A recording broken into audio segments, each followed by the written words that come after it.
By September 1st of 1950, we were in the southern sector of the Pusan perimeter near Masan.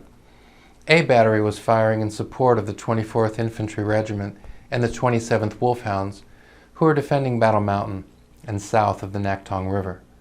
The battery commander informed us that our 105 howitzers would be limited to 25 rounds of ammunition per gun per day. Later that day, we were told that the ammo was being redirected to support the planned invasion at Incheon.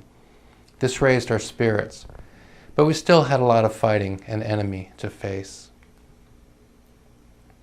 In late September, after the Incheon landing by U.S. troops, the North Koreans started withdrawing.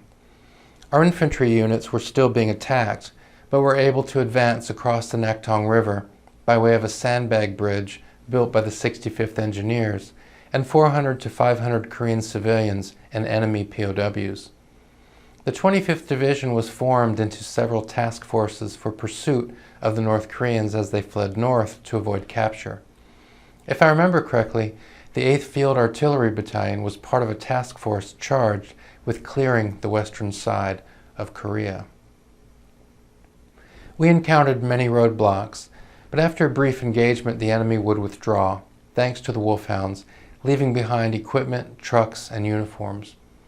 This was happening all along the Pusan perimeter. We heard that many GI prisoners were freed, some in terrible condition, and some with open wounds. Our boys in A Battery latched on to a Russian truck in excellent condition. We painted our unit numbers on it and kept it for several months until receiving a replacement.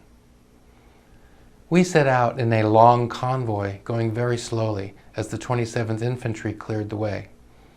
In the evening a battle took place and 11 North Koreans were taken prisoner. We set up in a small town to wait for daylight so we could return to base camp. As we started moving out at dawn, a loud explosion took place 2 or 3 miles to our front. Word came back that the bridge ahead had been blown, and soon after the same happened to our rear. The order came down for A Battery to fire white phosphorus, or Willie Peter, along the ridge lines on both sides of the road to set the woods on fire and give some protection for us along the road.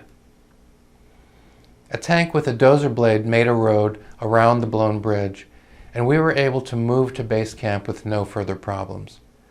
Someone said the 11 prisoners had tried to escape, but only one did. I did see a dead North Korean officer in uniform with documents scattered around him in the POW area. The papers looked like some sort of financial work, and we surmised he was a pay officer for the North Koreans. We remained below the 38th parallel, mopping up and giving support to the infantry. The 8th Army continued into North Korea, headed for the Yalu River. This ended our operations in South Korea for the time being. The 25th Division had been ordered north in support of other units already there. We were on a drive to the Yalu River and victory.